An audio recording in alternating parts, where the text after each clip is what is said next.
presentation.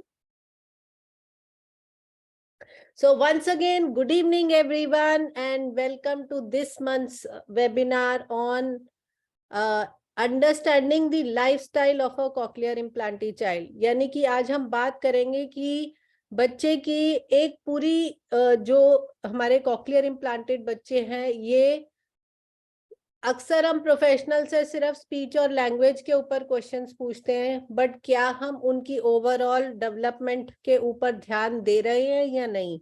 तो वो कौन कौन सी ऐसी चीजें हैं जिसको हम बच्चों के साथ एक्सप्लोर कर सकते हैं ताकि उनका जो आने वाला भविष्य हो वो हम और अच्छा बना सके।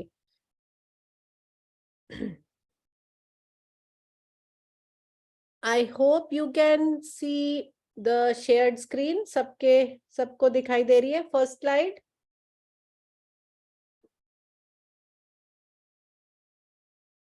यस।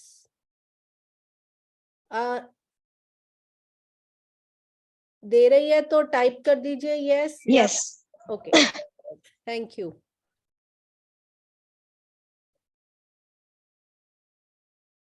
अच्छा, मैं अब ये बड़ा ही इंटरेस्टिंग सेशन है, इसीलिए इसको बहुत इनफॉर्मल वे में तैयार किया है। मैं आप सबसे एक क्वेश्चन पूछना चाहूंगी कि जैसे हम बोलते हैं ना, आर्मी में सबसे बड़ा मेडल जो है वो वीरता पुरस्कार परमवीर चक्र है, लेकिन जो लोग आर्मी में नहीं है, नॉर्मल सिविलियन है, आपके और मेरे जैसे हैं, तो वो इंडिया का सबसे बड़ा अवार्ड कौन सा है जो एक भारत रत्न।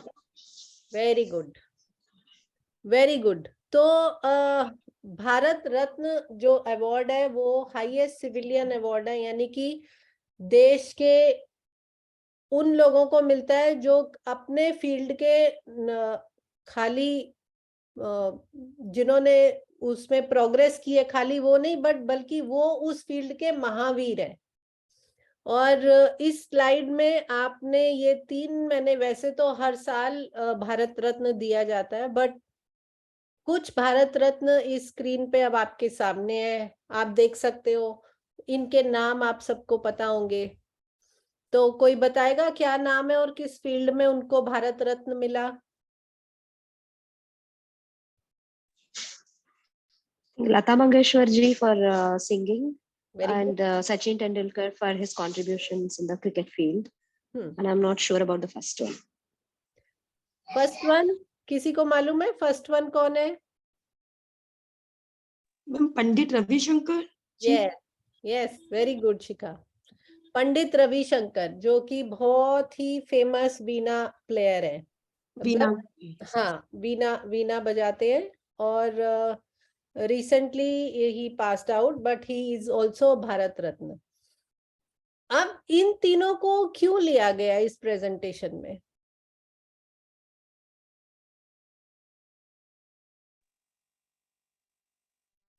मैम वही आप वाली बात की, तीनों अपनी फील्ड के अंदर महारथी है, मतलब जो उन्होंने पर्टिकुलर एक फील्ड के अंदर। हाँ, अब अगर हम कभी सचिन तेंदुलकर से पूछते हैं कि तुमने कितनी पढ़ाई करी है, तुम्हारे कितने नंबर आए, जरा मेरे को कोई बताए। इन तीनों में से हमने कभी किसी से पूछा है?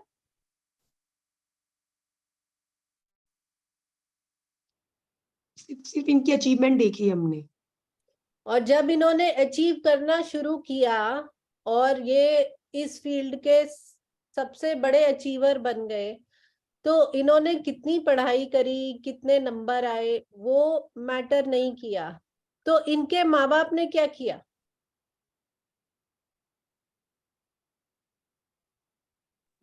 I think they gave a push in whatever he was interested in. Yes, correct. उन्होंने ये नहीं देखा कि मेरे बच्चे को इंग्लिश ठीक से बोलनी नहीं आती या हिंदी बोलनी नहीं आती या ये इतनी पढ़ाई में पीछे है। उन्होंने उनमें वो देखा जो उनकी काबिलियत थी। उन्होंने उनकी कमियों को नहीं देखा, उनकी काबिलियत को ही उसका सहारा बना के इन लोगों को आगे बढ़ाया। लता मंगेशकर जी के पिताजी एक नाटक एकेडमी चलाते थे और उसमें म्यूजिक भी होता था और वो शोज करते थे। जहाँ उन्होंने अपने पिताजी को रियाज करते देखा और एक म्यूजिक का एनवायरनमेंट उनको मिला हुआ था। सचिन तेंदुलकर जी ने भी अब 7-8 साल की उम्र में क्रिकेट खेलना शुरू किया और उनके कोच ने देखा कि इस बच्चे में पोटेंशियल है, तो उसको मजा आने लगा और उसी में उसको आगे बढ़ाया। बहुत बार इनके माँ बाप ने सोचा होगा कि ये बच्चे पढ़ाई में ध्यान नहीं दे रहे, लेकिन जब ये देखते थे कि बच्चा एक फील्ड में खुश है और धीरे धीरे आगे बढ़ रहा है, तो उन्होंने उसको प्रोत्साहन दिया और उनकी कलाओं को आगे बढ़ाया। तो इन तीनों में सबसे कॉमन चीज आपको क्या नजर आती है?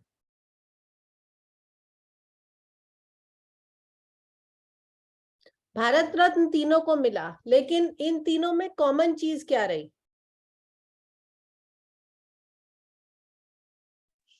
They enjoyed their जो ये art चाहते form थे or उनको, the sport.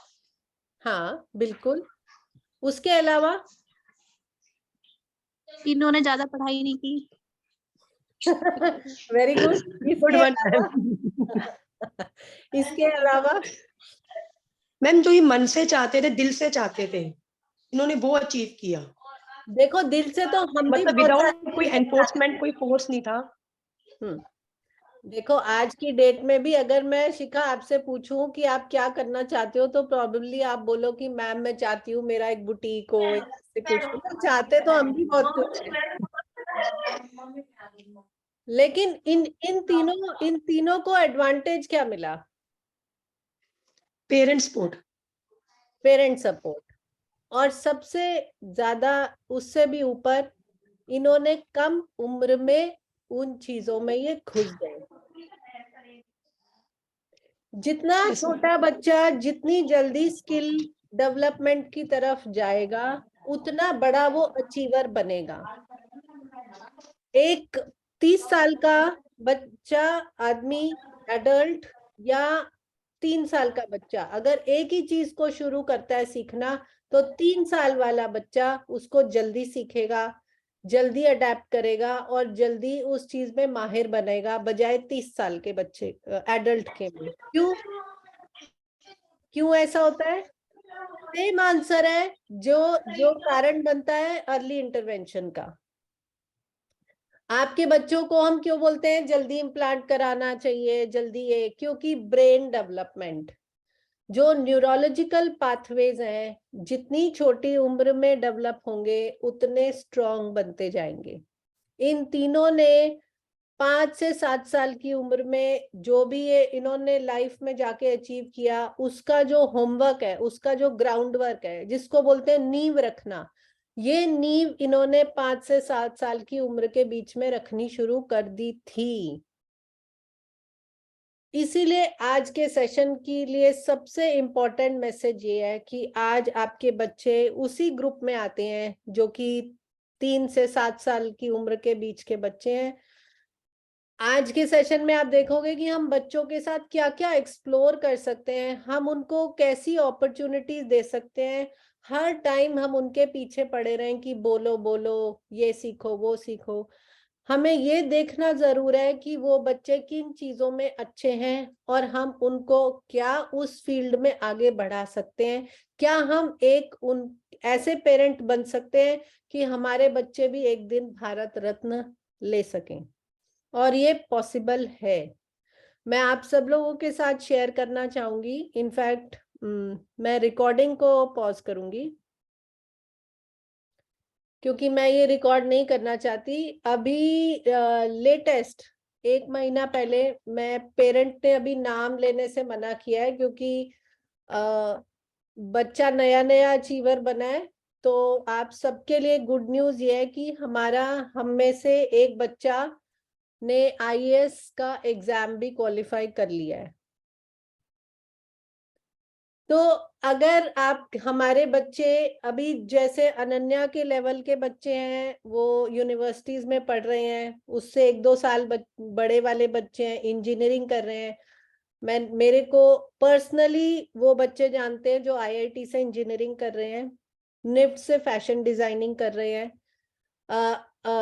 IIMS से मैनेजमेंट का कोर्स कर रहे हैं। मैं ये उन इंस्टीट्यूट्स की बात कर रही हूँ जो इंडिया के टॉप इंस्टीट्यूट्स में से आते हैं, मतलब निफ्ट से ऊपर डिजाइन इंस्टीट्यूट नहीं है, आईआईटी से ऊपर इंजीनियरिंग कॉलेज नहीं है। ऐसे ही आई थिंक सबसे बड़ा जो लेवल है गवर्नमेंट सर्विस में वो सिविल सर्विसेज का एग्जाम होता है, और हमारे ही एक बच्चे ने सिविल सर्विसेज का एग्जाम भी क्वालिफाई कर लिया है। अब उसकी ट्रेनिंग चल रही है, मतलब 3 महीने हो गए हैं ट्रेनिंग चलते हुए, जून में कंप्लीट होगी। तो पेरेंट ने मेरे को बोला मैम जून के बाद आप सबको नाम बताना, अभी नाम नहीं बताना।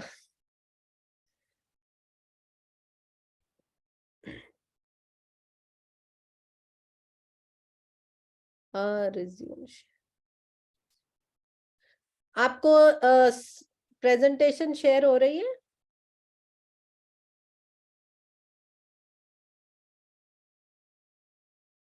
मैं दोबारा प्रेजेंटेशन शेयर कर देती हूँ।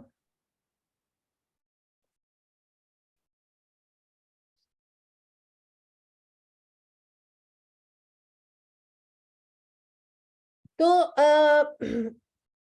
कहने का मतलब यही है कि अब हमारे बच्चे उस स्टेज में हैं जहां पर हमें इन चीजों का ध्यान रखना है कि क्या हम अपने बच्चे को किसी फील्ड में आगे निकाल सकते हैं, क्या हमें लगता है कि उनमें इस तरह का पोटेंशियल है।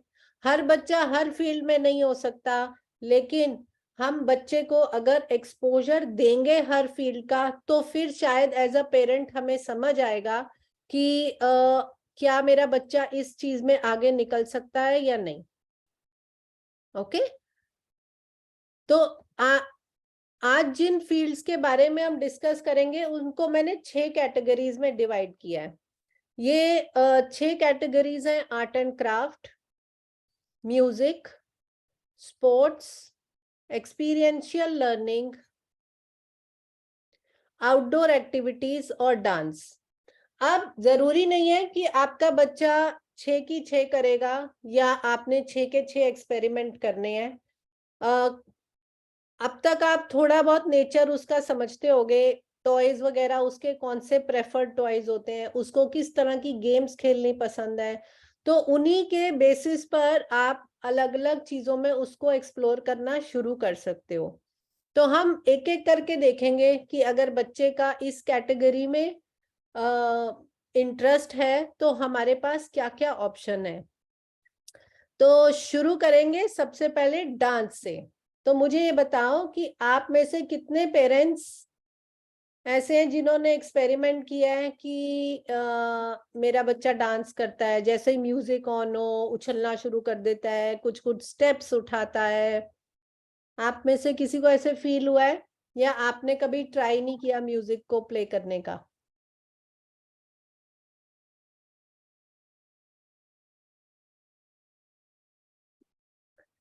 प्रणव की मॉम कहती है यस। और कोई? नो मैम अभी तो नहीं कर रहे। देखो, सबसे पहले ना ये बहुत जरूरी है कि क्या हमने वाकई ऐसा म्यूजिक प्ले करा है घर में कि वो बीट्स वाला हो जिसपे डांस हो सकता हो। हर गाने पे तो डांस नहीं हो सकता ना। अगर आप कोई स्लो गाने लगा दोगे या अरिजीत सिंह के लव सॉन्ग्स लगा दोगे, उनपे तो हमारे बच्चे डांस नहीं करेंगे। उसके लिए बीट्स वाले सॉन्ग, रिदम वाले सॉन्ग, जहां पर पैर उठा के बच्चा म्यूजिक और बीट को अंडरस्टैंड करे। क्या आपने ऐसा म्यूजिक प्ले किया है घर में? यस मैम, 2-3 सॉन्ग्स है जो जिसपे मेरा बेटा करता है डांस। हाँ, इवन वीडियोस देखकर भी वो स्टेप्स कॉपी करने की ट्राई करता है। Very good, very good. So ये हमारे वो बच्चे हैं, जैसे आप देखते हो डांस इंडिया डांस या सुपरस्टार डांसर्स, इस तरह के बहुत सारे बच्चों के शोज आते हैं। आप तो ये वो वाले बच्चे हैं कि अगर आप इस एज में उनको बीट्स और रिदम और ये सब उनको सुनने का एक्सपीरियंस देते हो, क्योंकि अब हमारे बच्चों के पास वो टेक्नोलॉजी है जिससे वो एटलीस्ट म्यूजिक की बीट्स रिदम को एंजॉय कर सकते हैं। मैं उन बच्चों को भी जानती हूँ जो कि इंस्ट्रूमेंट्स प्ले करते हैं, इंस्ट्रूमेंट्स में हम बाद में आएंगे, पहले हम डांस की बात कर रहे हैं।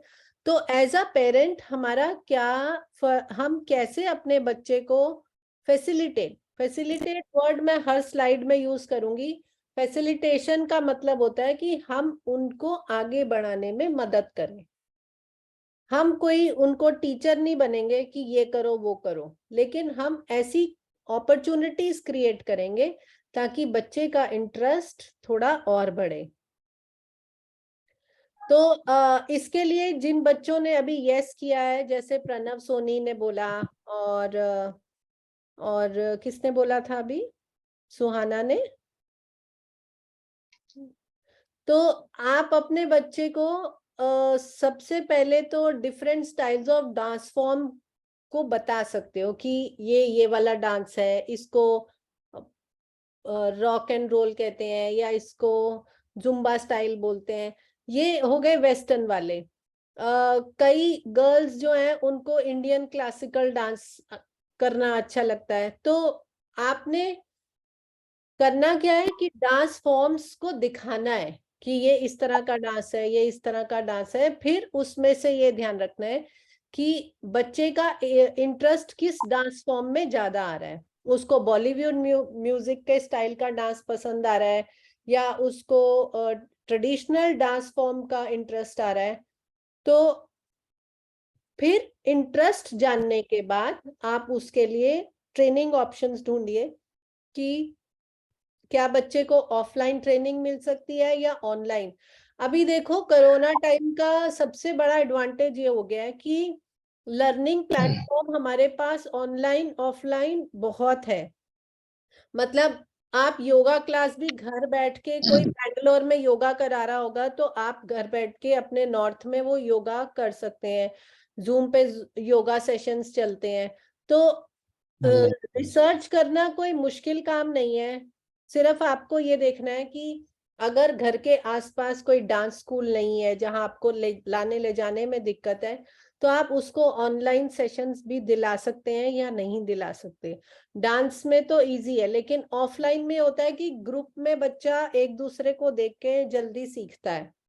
सो कई जगह ऑफलाइन जाने का फायदा ये हो जाता है कि ग्रुप पार्टिसिपेशन बच्चा सीखता है। कई बार बच्चा कुछ गलत कर रहा होगा लेकिन साथ वाले को देखेगा करते हुए तो देख के सीख जाता है।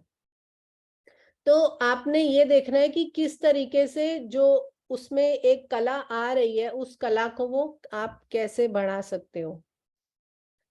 अब आप सोच सकते हो कि क्या हमारे बच्चे फ्रीली डांस कर सकते हैं। आप में से किसी को डाउट है क्या?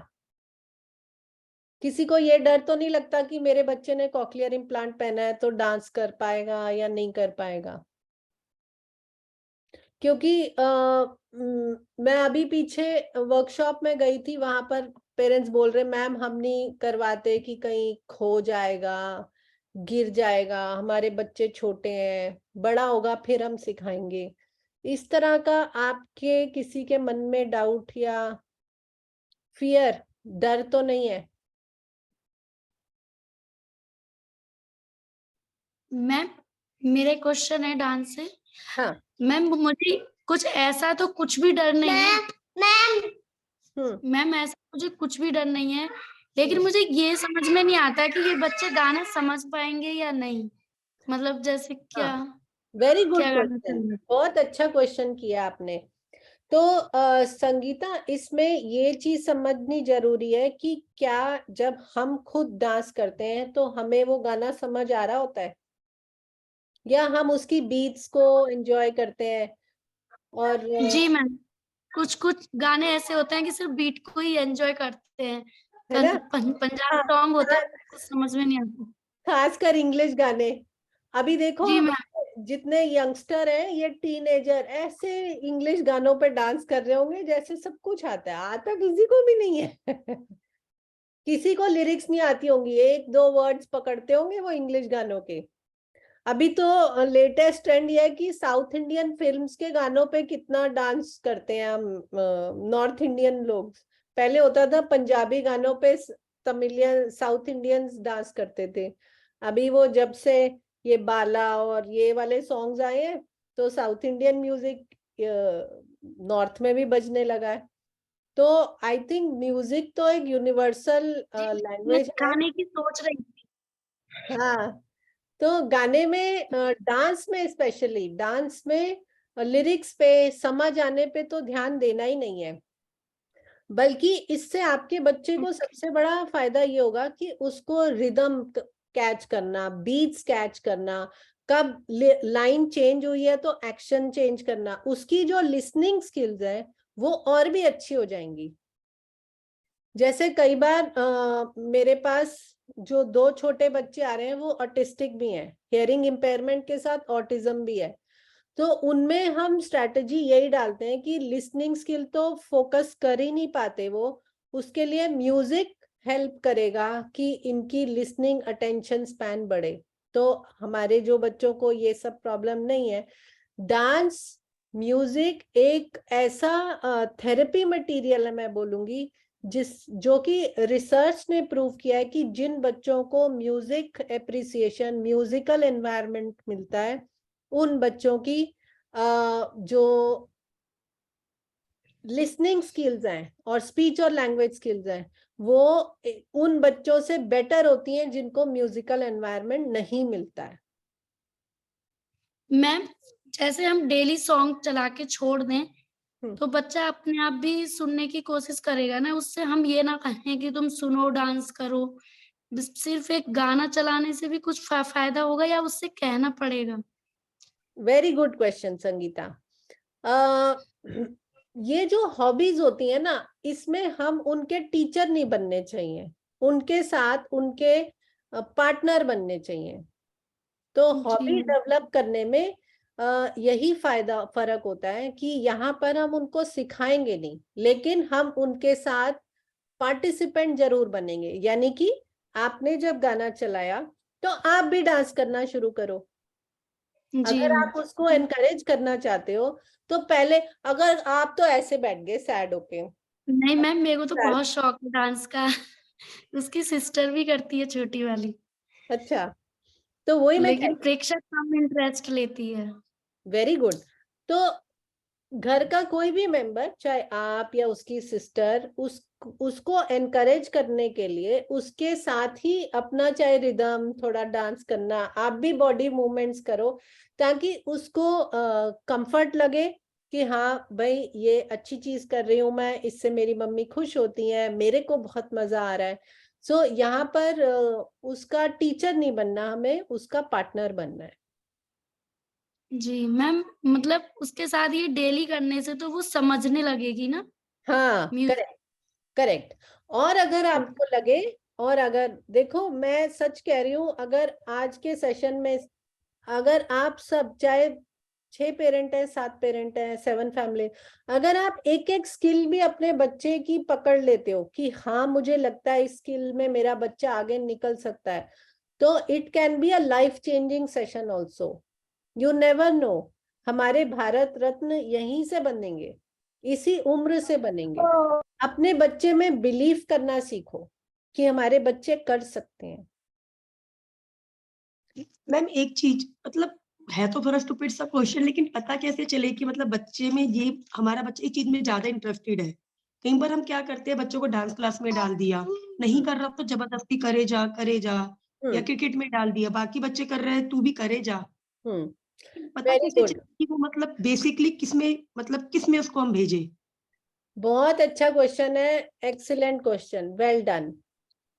इस स्टेज में जब हमारे बच्चे छोटे हैं, हमें उनको म्यूट कर दो शिका। हाँ, इस स्टेज में जहाँ हमारे बच्चे छोटे हैं, हमें उनको लेबल करना नहीं शुरू करना कि ये डांस नहीं कर सकता, ये नहीं कर सकता। अभी उनको एक्सपोज कराओ।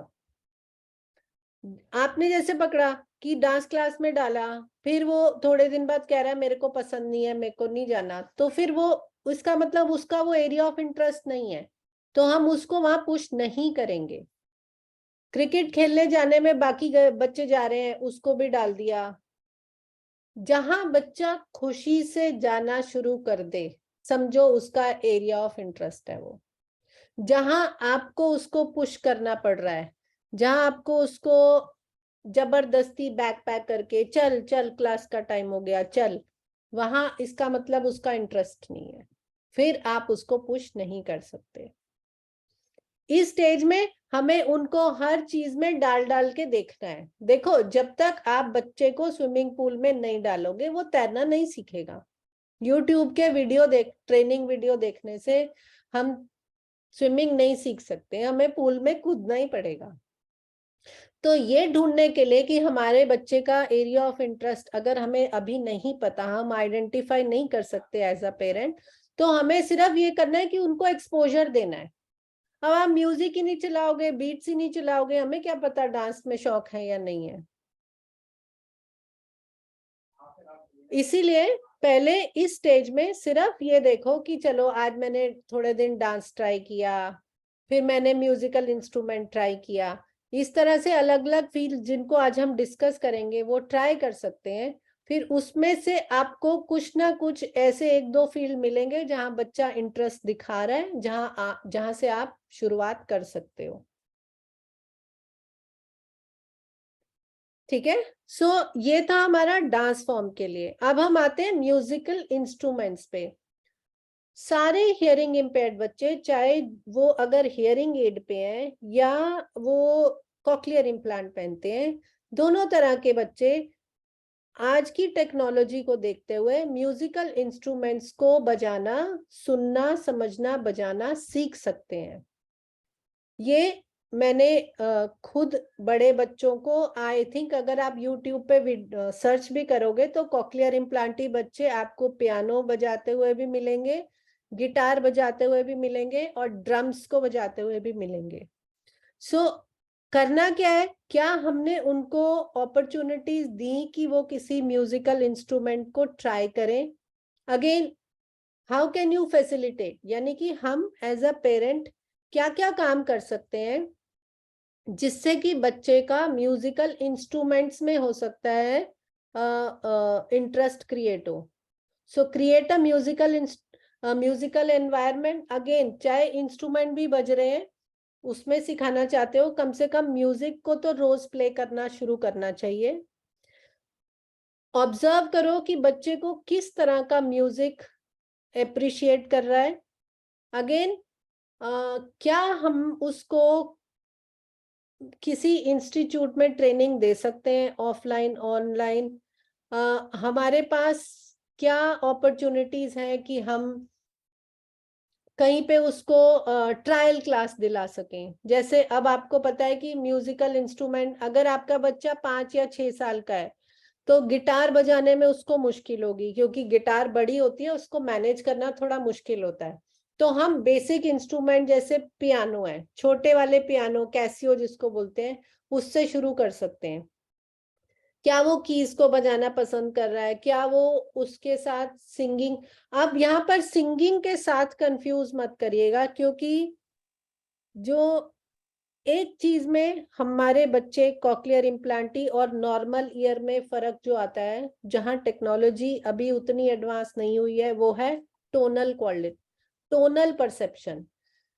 इसीलिए जब हमारे बच्चे गाते हैं ये थोड़े से बेसुरे हो जाते हैं, क्योंकि इनको वो टोनल क्वालिटी इम्प्लांट में अभी भी उतनी, देखो जो भगवान ने नेचुरल ईयर दिया है उसके साथ तो हम कंपेयर नहीं कर सकते, तो कहीं ना कहीं हमें कॉम्प्रोमाइज करना पड़ जाता है। तो singing is the only part, उसमें भी टोनल पिच जो है, जैसे जिनको म्यूजिक की थोड़ी नॉलेज हो वोकल की, तो सा मध्यम लगाना है या सा तीव्र लगाना है, वहां पर ये बच्चे गलती कर जाते हैं। वो जो सुर लगाना होता है उसको आइडेंटिफाई करने में अभी भी इनको मुश्किल आती है। सो सिंगिंग की बजाय एक्सपेक्टेशन के इंस्ट्रूमेंट्स पे हम फोकस कर सकते हैं। यहाँ पर बच्चे ये बहुत अच्छा है, बॉयज गर्ल्स आजकल ड्रम्स भी अच्छा बजा सकते हैं, तो ड्रम्स के लिए हम उनको ट्रायल क्लास दे सकते हैं कि ड्रम बजाना पसंद आ रहा है या नहीं आ रहा। अब आप देखोगे छोटे छोटे 6-7 साल के बच्चे ड्रम्स बजाने की ट्रेनिंग शुरू कर देते हैं। अब अपने बच्चे को टिपिकल हियरिंग बच्चे के साथ कंपेयर करो, वो क्योंकि हमारे बच्चे पीछे नहीं हैं, जितना आप एक्सपोजर दोगे उतना उनका लिसनिंग स्किल बढ़ेगा, लिसनिंग स्किल बढ़ेगा तो स्पीच और लैंग्वेज अपने आप अच्छा होगा। आई थिंक अब तक आप सब लोग समझ गए होंगे कि जितनी जल्दी सुनना शुरू करता है बच्चा उतनी अच्छी स्पीच आती है, और जितना कॉम्प्लेक्स सुनना शुरू करेगा, music is a complex listening activity. Music में खाली एक एक, जैसे मैं बोल रही हूँ, मेरी स्पीच फ्रीक्वेंसीज 45 डेसिबल से 55 डेसिबल के बीच में चल रही हैं, लेकिन म्यूजिक में ऐसा नहीं होता। It is a complex algorithm of sounds, frequencies.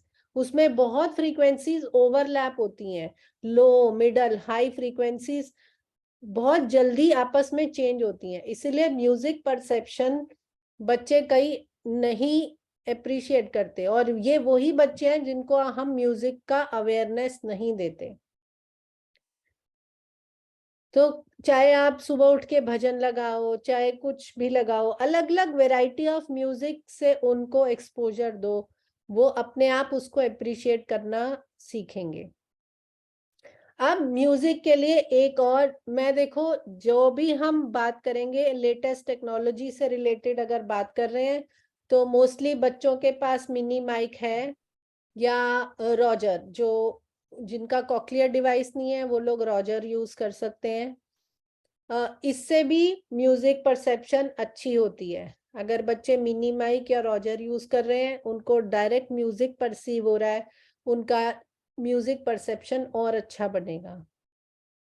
तो एज अ पेरेंट हम ये अगर चीजें करेंगे तो हमारे बच्चे अच्छा इंस्ट्रूमेंट बजाना भी सीख सकते हैं। एनी क्वेश्चन म्यूजिक से रिलेटेड, म्यूजिक और इंस्ट्रूमेंट से, डांस और इंस्ट्रूमेंट से रिलेटेड?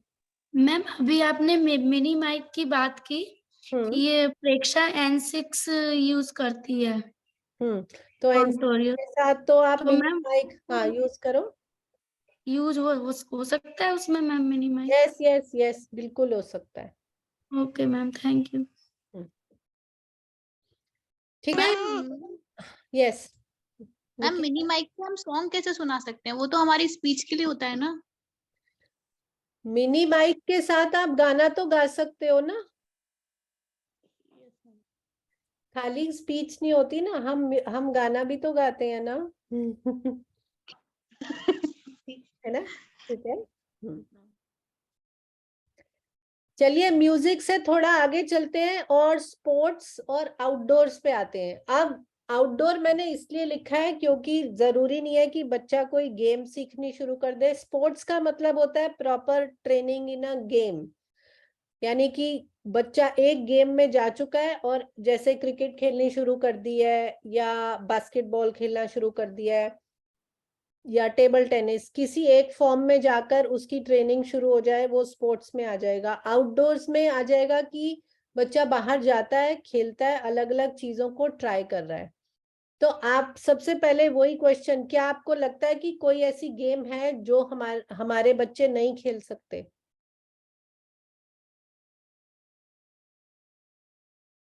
मैम स्केट्स का डर लगता है कि अगर उससे गिर जाएगा तो इम्प्लांट में कोई दिक्कत तो नहीं आएगी?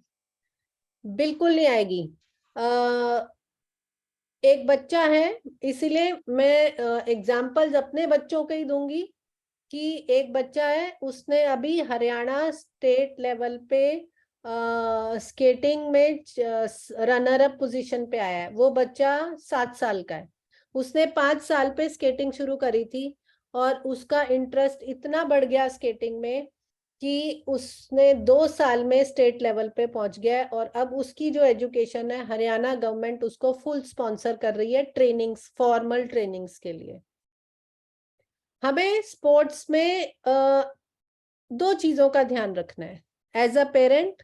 वही बात कि हम क्या, हाउ कैन यू फैसिलिटेट, आप क्या क्या उनकी मदद कर सकते हो।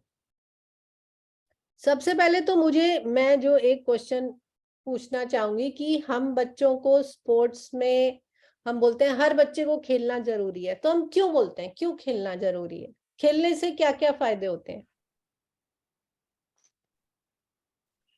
फिजिकल एक्टिविटी होती है मैम। Physical activity, okay. और मैम कहते हैं ना कि स्वस्थ शरीर सबसे बड़ी उपलब्धि है, तो मतलब फिजिकली हेल्दी हो तुम तो मेंटली भी हेल्दी हो।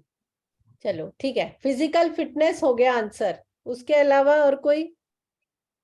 बच्चे खेलने के Mental health also, ma'am. Mental health also. It refreshes the kid. Very good, mental health. और It increases concentration. Very good, it increases concentration, good point. और दूसरे का मैम कोऑर्डिनेशन आता है, दूसरे को समझ सकते हैं ये कि नेचर, मतलब ये उनको अपना हारना भी आएगा, जीतना भी। ये किसने बोला? Ma'am Nikita. Well done Nikita, good point. अगर खाली फिटनेस का सवाल होता तो घर पे आई थिंक हम, मेरे पीछे दिख रही होगी एक में स्टेशनरी साइकिल है, कोरोना टाइम में हमने खरीदी थी घर में साइकिलिंग करने के लिए। तो घर में भी हम फिजिकल फिटनेस पे काम कर सकते हैं। आई थिंक कोरोना टाइम में हम सबने एक टाइम में आकर किया ही है।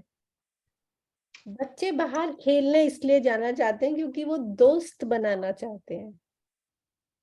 उनको कोई मतलब नहीं है कि हम वहां जाके स्वस्थ हो रहे हैं, वो आपको मतलब है, उनको नहीं है।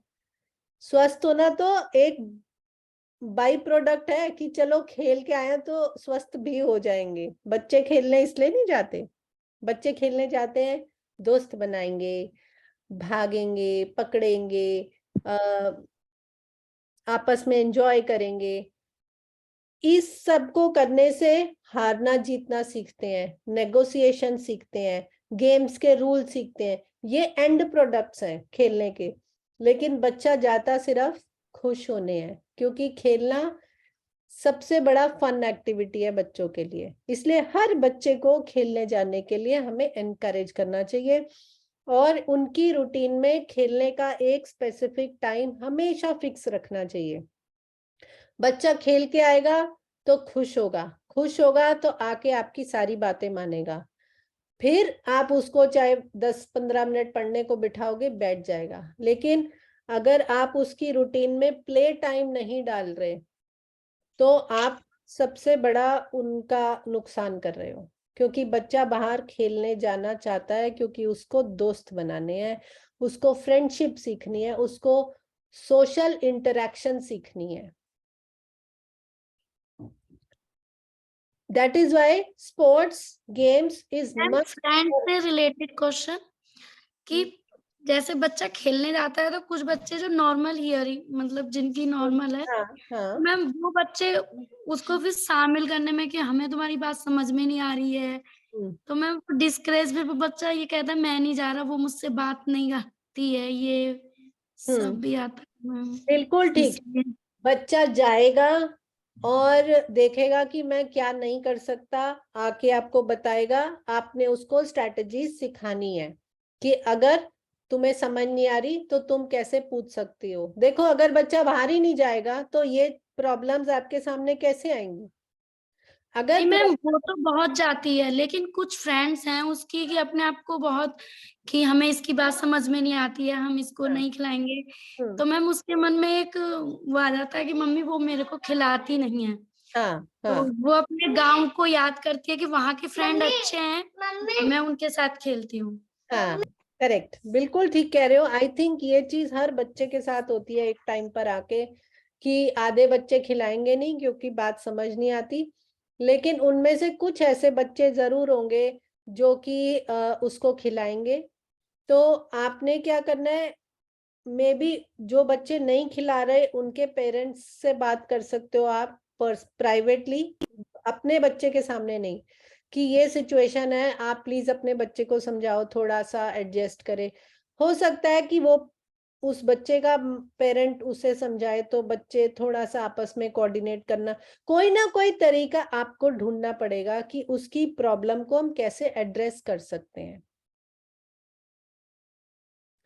लेकिन हमें उनको बाहर भेजने के लिए डेफिनेटली एनकरेज करना चाहिए। वो साइकिलिंग तो खूब क्या करती है, लेकिन उन बच्चों के साथ जो खेलना चाहती है ना, वो बच्चे थोड़ा 1-2 दिन तो अच्छे से आएंगे, फिर वही तीसरे दिन प्रॉब्लम आती है, तो वो आके घर। हाँ, धीरे धीरे ये कोप अप करना सीख जाएंगे कि कैसे किस फ्रेंड को मनाना है, कैसे। देखो क्या होता है,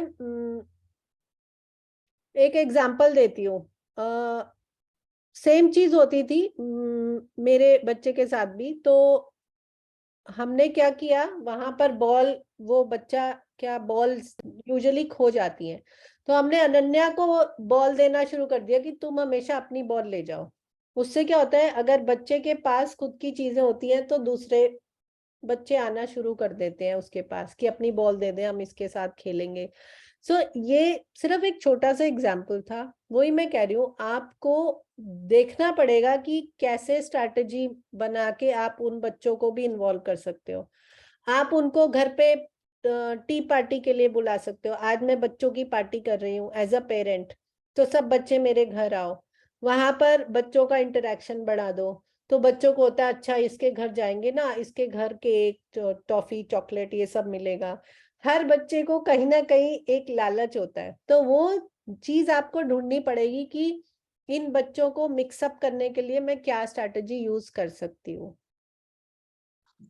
उनके पेरेंट्स से बात कर सकती हूँ, उनको घर पे बुला के ज्यादा इंटरेक्शन बढ़ा सकती हूँ, या कई बार आप उन बच्चों को पार्क में गेम्स करा सकते हो कि चलो आज मैं गेम्स कराऊंगी सबको। तो बच्चों को बहुत मजा आता है कि कोई आंटी हमें गेम्स करवा रही है। तो इस तरह का एनवायरनमेंट भी आप क्रिएट कर सकते हो।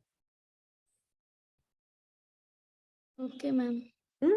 तो जब भी बच्चों को हम स्पोर्ट्स या आउटडोर एक्टिविटीज में डालेंगे तो हमें किन चीजों का ध्यान रखना है। नंबर 1, रिटेंशन अच्छी हो। देखो हमेशा ध्यान रखना है कि प्रोसेसर ना गिरे। इसके लिए रिटेंशन यानी कि आप उसको हेडबैंड लगाते हो, या हग फिट पहनाते हो, या स्नग फिट पहनाते हो, या सेफ्टी लाइन पहनाते हो। इनमें से कोई ना कोई रिटेंशन एक्सेसरी जरूर होनी चाहिए। और ये एक्सपेरिमेंट आप घर पर कर सकते हो कि बच्चा उछल रहा है, कूद रहा है, गिर तो नहीं रहा। तो रिटेंशन का ध्यान रखना है, नंबर 1। नंबर 2, बैटरी बैकअप होना चाहिए। बच्चे को बैटरी हमेशा फुल चार्ज रहे, अगर छोटे हैं तो। अगर आपके बच्चे थोड़े बड़े हो चुके हैं, जैसे संगीता आपकी बिटिया बड़ी है, आप उसको बैटरी देना, खुद लगाना, उतारना सिखाओ, इन चीजों की ट्रेनिंग दो ताकि स्कूल में कभी मैम वो खत्म हो। पूरी केयर करती है अपने इसकी, मुझसे भी ज्यादा वेरी इम्प्लांट की एक्सीलेंट, बहुत केयर करती है। एक्सीलेंट। पद्मा, आप you've raised your hand. Yes, ma'am. So I have a question. So with the sports, there are always two concerns. One is fear of breaking the device. I think which Yes, you're already explaining. We need to take care of it with some retention correct. stuff and like that. And the second one is the sports, especially involving the balls, Huh. something like the football, basketball, volleyball, anything we take, it's a big size of ball. There is always fear of, hurting at the implant area. Correct. So how do we overcome this? So, सबसे पहले one thing you have to understand is that games like basketball or football, head striker नहीं करना उनको, ताकि head के implant वाली side पे एक पंच या वो ना आए। Otherwise human skull is the strongest bone in the body. हमारा जो स्कल Correct. होता है, head is the strongest part of our body, उसको कभी कुछ नहीं हो सकता। और इम्प्लांट वाली साइड पे भी अगर बॉल लगेगी तो उसको चोट नहीं आ सकती। सिर्फ एक नुकसान हो सकता है कि जो उसका मैग्नेट जहां पर है वो मूव कर सकता है, क्योंकि मैग्नेट बिल्कुल स्किन के नीचे होती है, it is just under the skin. So the only fear is कि मैग्नेट का प्लेसमेंट थोड़ा सा मूव ना कर जाए, सिर्फ उस एरिया पे पंच नहीं होना चाहिए। उसके लिए व्हाट वी रिकमेंड इज कि जो हमारे स्पोर्ट्स बैंड होते हैं, स्पोर्ट्स बैंड के अंदर उस प्रोसेसर या कॉइल्स को अंदर कर दें, ताकि अगर आएगा तो बैंड से एक कुशनिंग मिल जाती है। You get a cushion kind of a layer with the band, sports band. Okay. तो डायरेक्ट हिट उस जगह पर नहीं होता। The only sport which is told that these children should not play is boxing. क्योंकि boxing एक ऐसा sport है जहां पर मैक्सिमम हेड पंच होते हैं. आपको बास्केटबॉल में भी हेड पंच नहीं होते, क्योंकि बास्केटबॉल में भी you don't play with your head. सिर्फ फुटबॉल में हेड स्ट्राइक के टाइम, स्ट्राइक्स लेने के टाइम होता है. आई थिंक अभी हमारे बच्चे इतने छोटे हैं कि उनको हेड स्ट्राइक्स लेने की जरूरत नहीं है. उनको बेसिक फुटवर्क पे ही काम करना सिखा सकते हैं, ताकि फुटबॉल अगर एंजॉय करते हैं तो it is more of a footwork than a head work. बड़े होके वो अपने आप उन चीजों को, अगर ही लाइक्स प्लेइंग फुटबॉल और इसी में जाना चाहते हैं, then they can use those soft bands जो बॉक्सिंग में भी यूज होते हैं, to be more safer. Okay. Because Shaurya is always interested in sports, the outdoor games and all. And in his school also there are football clubs and the clubs which involve the ball sports. So we are thinking about it, ma'am. Yeah. You should encourage your child if he can go ahead in football training. Yes, cochlear implantee children are playing football. I know them personally. I know those who are doing skating. I know those who have got awards. They have won medals for India in badminton. Badminton में cochlear इम्प्लांटी बच्चा है, वो India के लिए silver medal लेके आया deaf Olympics में, and he is a cochlear implantee. So ऐसा कोई भी स्पोर्ट नहीं है. बस हमें ध्यान रखना एज अ पेरेंट कि बैटरी बैकअप हो, रिटेंशन अच्छी हो. अगर जैसे शौर्या के पास N7 प्रोसेसर है तो उसमें ट्रैक योर प्रोसेसर ऐप में आप देख सकते हो, कभी आपको लगे कि गिर रहा है या कुछ है. So you should know how to use this feature in the app, track your processor. अगर स्विमिंग वगैरह में जाना चाहते हैं बच्चे, सैंड में खेलना चाहते हैं और बहुत ज्यादा स्वेटिंग होती है, उन केसेस में भी हम एक्वा एक्सेसरी यूज कर सकते हैं, ताकि स्वेट, सैंड, डस्ट, इन चीजों से प्रोसेसर बचा रहे. सो हमारे बच्चे स्विमिंग भी कर रहे हैं, पूल के अंदर डाइव इन भी करते हैं, सारे स्पोर्ट्स कर रहे हैं एक्सेप्ट बॉक्सिंग. अब यहाँ पर एक इम्पॉर्टेंट पॉइंट जो अक्सर पेरेंट्स पूछते हैं ट्रैवल ट्रिप्स के, क्योंकि आपने आउटडोर एक्टिविटी करनी है, so you will go by train, by road और by air. I hope by air जाने के आप सबको पता है ट्रैवल टिप्स क्या होते हैं हमारे बच्चों के लिए.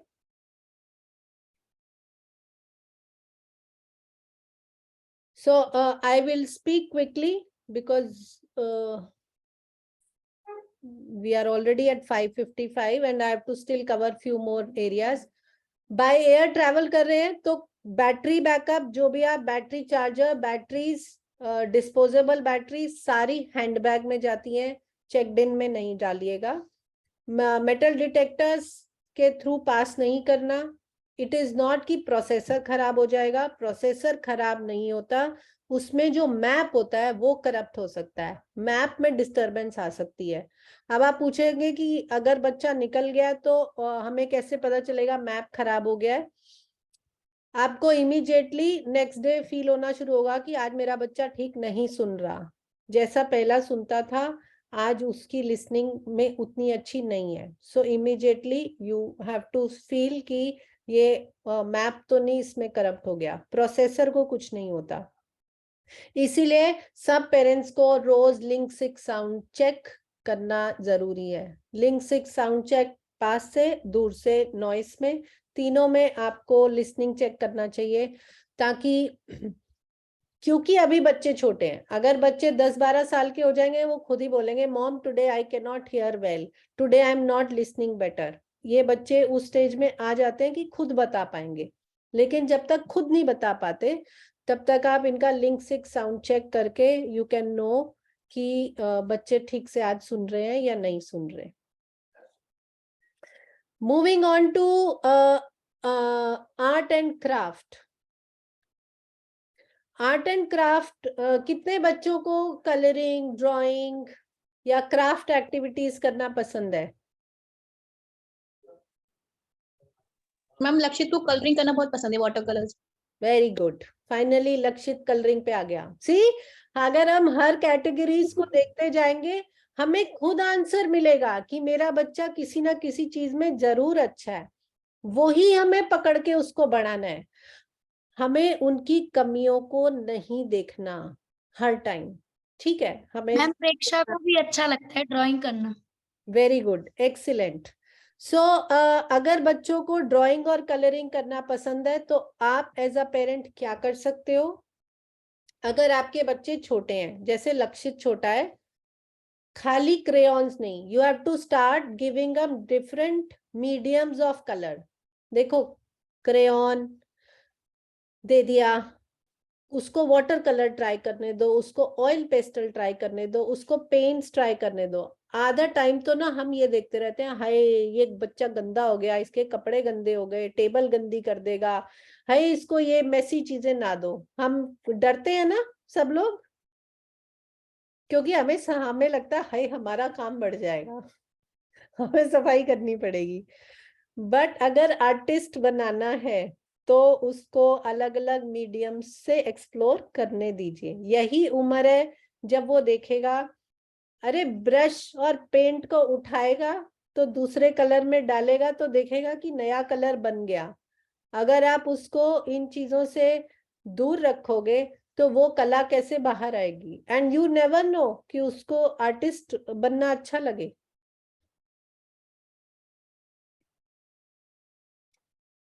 Yes, once you've raised your hand, once Samant.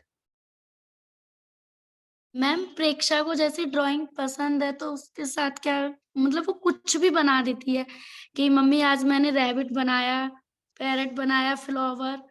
तो मैम उसके साथ मुझे और क्या करना चाहिए? फिर उसको आप ड्राइंग क्लासेस में डालिए। अगर आपके बच्चे को लगता है कि ड्राइंग कलरिंग करनी पसंद है, आर्ट क्लास में डालो, ताकि खाली एक तरह का कलर नहीं, उसको अलग अलग मीडियम्स को ट्राई करना है। जैसे मैंने लिखा है ना, water colour, oil pastel, canvas painting, ताकि आप आर्ट क्लास में डालोगे वहां ये सारी चीजें सिखाई जाती हैं। अगर एक रैबिट बनाया है तो रैबिट के अराउंड सीन बनाना, उसको एक्सपैंड, ABCD आ गई बच्चे को तो हम 2 लेटर 3 लेटर वर्ड पे जाते हैं ना, ABCD पे तो नहीं छोड़ देते। ऐसे ही जिन बच्चों को कलरिंग करना अच्छा लग रहा है उनको आप प्रॉपर ट्रेनिंग क्लासेस में डालो आर्ट एंड क्राफ्ट की, जहां पर वो एक चीज से मल्टीपल चीजें बनाना सीखें। मल्टीपल चीजों में अलग अलग colours, forms, styles, pencil shading, कितनी सारी चीजें आती हैं। आप देखोगे कि बच्चा धीरे धीरे उस लेवल में आगे बढ़ सकता है। ऐसे ही क्राफ्ट एक्टिविटीज को आप घर में करवा सकते हो, जैसे टीयर एंड पेस्टिंग है, बड पेंटिंग है, फिंगर पेंटिंग है। और छोटे बच्चे हैं तो सिंपल ओरिगेमी, पेपर फोल्डिंग की जो आर्ट होती है उनसे बच्चे कुछ कुछ बनाते हैं। तो इन चीजों को आप एनकरेज कर सकते हो। अगर आपका बच्चा बड़ा है थोड़ा सा, जैसे कि 7-8 साल का है, तो आजकल बहुत पॉपुलर हो रहा है, मुझे ये नहीं पता आप सब अवेयर हो या नहीं, DIY किट्स। आपको मालूम है ये सब क्या होती हैं DIY किट्स? इसमें एक पूरा बॉक्स मिलता है, उसमें सारा मटेरियल होता है, और DIY मतलब डू इट योरसेल्फ। तो बच्चे खुद से उन सारी चीजों से बना के कुछ आर्ट बनाते हैं या क्राफ्ट की करते हैं। जैसे शेल्स मिलते हैं, शेल्स से वो पॉट्स को डेकोरेट करते हैं, 3D मोल्डिंग करते हैं, उसकी DIY किट मिलती है। प्लास्टर ऑफ पेरिस को मोल्ड में लगा के फिर वो मोल्ड सुखा के उनको कलर, फ्रिज मैग्नेट्स बनाते हैं।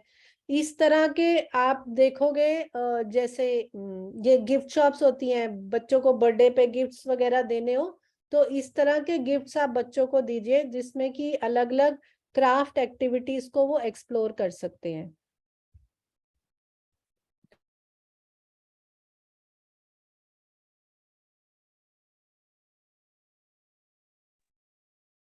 ठीक है?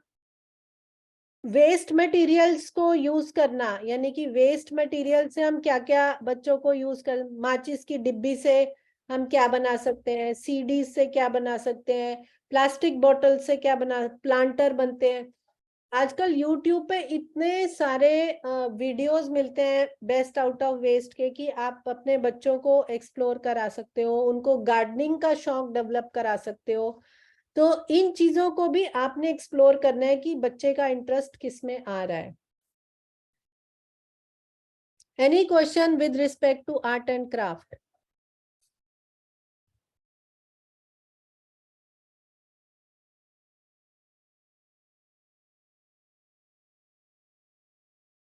चलिए आगे बढ़ते हैं। दूसरा है एक्सपीरियंशियल लर्निंग। एक्सपीरियंशियल लर्निंग एक नया टॉपिक है।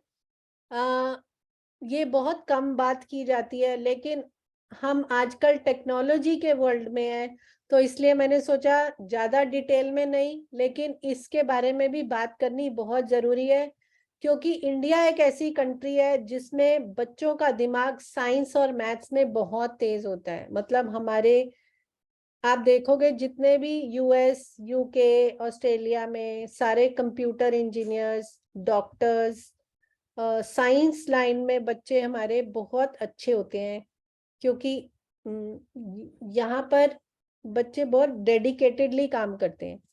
तो अगर आप अपने बच्चों को साइंस के फील्ड में ले जाना चाहते हो तो उनको एक्सपीरियंशियल लर्निंग 3-4 साल की उम्र से ही सिखाना शुरू कर सकते हो। कैसे?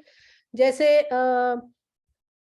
एक पेरेंट मेरे से बोल रहा था, मैम मेरे बच्चे को ना भारी हल्का तो समझ आ गया है, लेकिन अगर बीच का वेट हो, हम उसको वेट्स के बारे में कैसे करा सकते हैं कि तकिया तो हल्का है, पेपर उससे भी हल्का है, लेकिन पत्थर तकिए से भारी है। यानी कि कंपेयर करना कैसे सिखा सकते हैं वेट्स में। तो हमने एक गेम ढूंढी जिसमें आजकल वेइंग बैलेंस मिलता है कि 2 कॉइन यहाँ रखो, एक एनिमल यहाँ रखो, देखो कौन सा भारी है। 3 कॉइन रख दिए तो एनिमल हल्का हो गया, कॉइन्स का वेट ज्यादा हो गया। तो वेइंग बैलेंस एक बहुत अच्छी चीज है कॉन्सेप्ट डेवलप करने के लिए। कॉन्सेप्ट ऑफ स्पीड डालना है, जैसे स्लो फास्ट तो सबको आ जाता है, लेकिन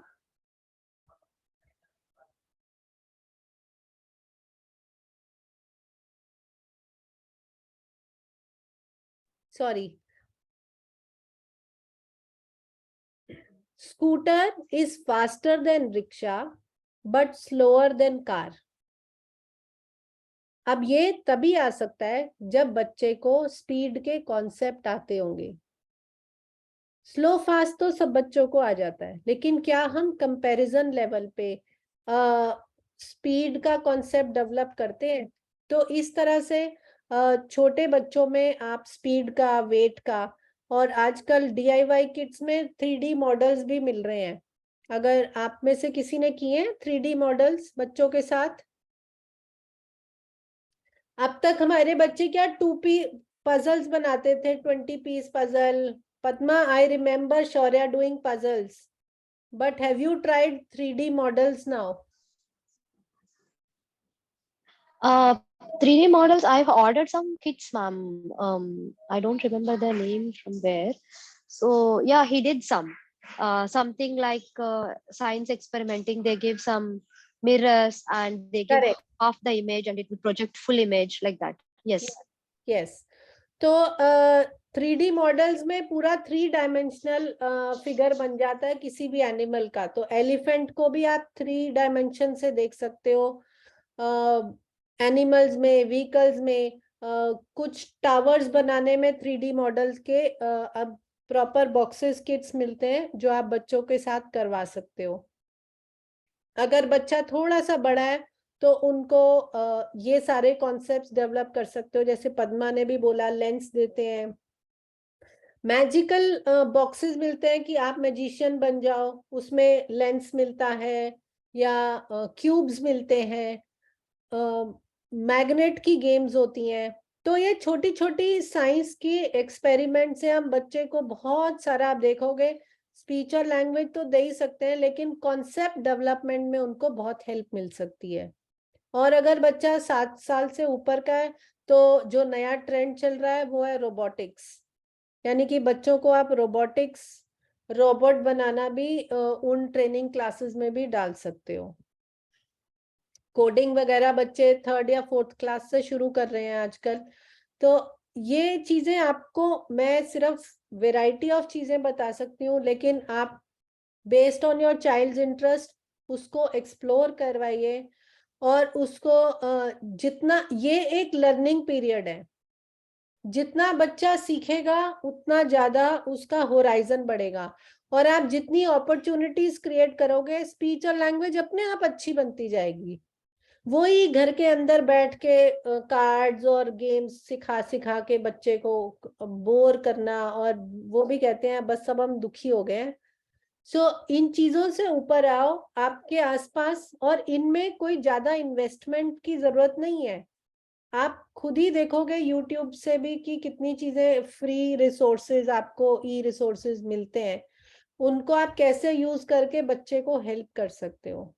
it is all now on you कि आप भारत रत्न बनाओगे या नहीं, उतना एम लेके चलना। देखो ऊपर तक सोचोगे तो कहीं बीच में, चलो भारत रत्न सोचोगे तो पद्म भूषण तक पहुंच ही जाओगे, है ना। अगर कुछ सोचोगे ही नहीं तो फिर ये भी वैसे के वैसे ही रह जाएंगे। So always aim high for your child, और उसको हेल्प करो कि वो अपनी लाइफ में एक अचीवर बने। Any questions?